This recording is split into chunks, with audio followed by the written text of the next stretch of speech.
निर्धारित होती है कि हाँ पहनावे से पहनावा कोई बदल लेता है, उससे क्या जाति और धर्म निर्धारित होता है?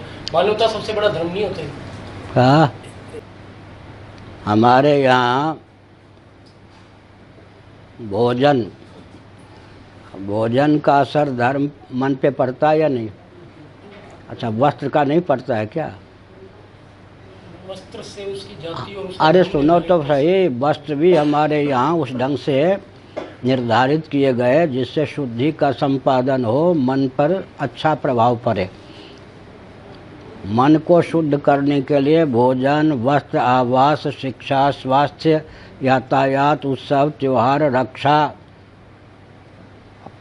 सब कुछ आवश्यक है। मन वैसे नहीं शुद्ध हो जाता, उसके लिए वस्त्र भी अनुकूल चाहिए, तदनुकूल।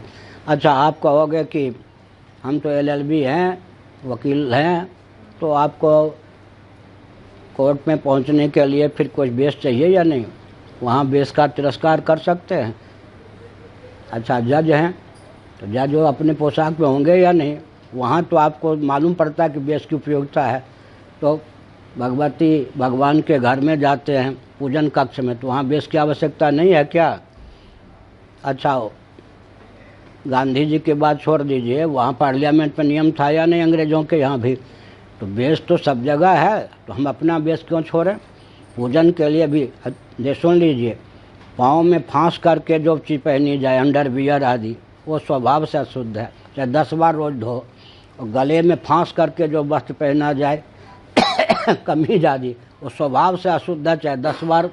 इसीलिए वस्त्र में भी बहुत वैज्ञानिकता है, समझ गए ना? वस्त्र के पीछे भी भारतीय सांस्कृतिक दृष्टि से विचार करें तो वस्त्र का बहुत प्रभाव पड़ता है, वो भी संस्कार है।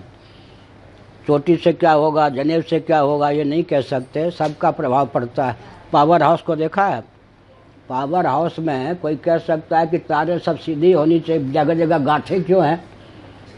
हम आप नहीं जानते, लेकिन विशेषज्ञ जानते हैं। वो जो गांठ तारों में बांधते हैं ना, गांठ, वो विद्युत की अभिव्यक्ति में हेतु है या नहीं? अब ये है ना, ये सीधे लोहे हैं या प्लास्टिक, गांठें हैं ना जगह जगह, इनका उपयोग है या नहीं? इसीलिए वेश का भी प्रभाव पड़ता है। तो वेश ही नहीं, लेकिन मन को विशुद्ध करने के लिए भोजन, वस्त्र, आवास इत्यादि सब का प्रभाव पड़ता है। अच्छा सुन लो, आप छोटा बच्चा नहीं है, अब कोई वेश हटा करके जो भी वेश हो घूमे तो पागल गिना जाएगा नहीं।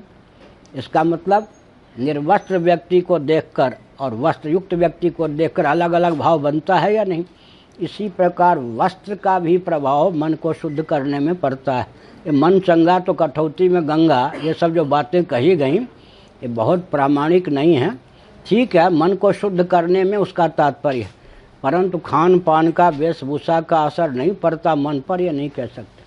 बहुत पर अच्छा, ट्रैफिक मैन है तो वेश के अनुसार उसको काम करने के लिए क्या तत्पर रहना पड़ता है। वेश उसको कहता है कि किस वेश में हो, अपने वेश की लाज रखो, इसलिए वेश का प्रभाव पड़ता ही है।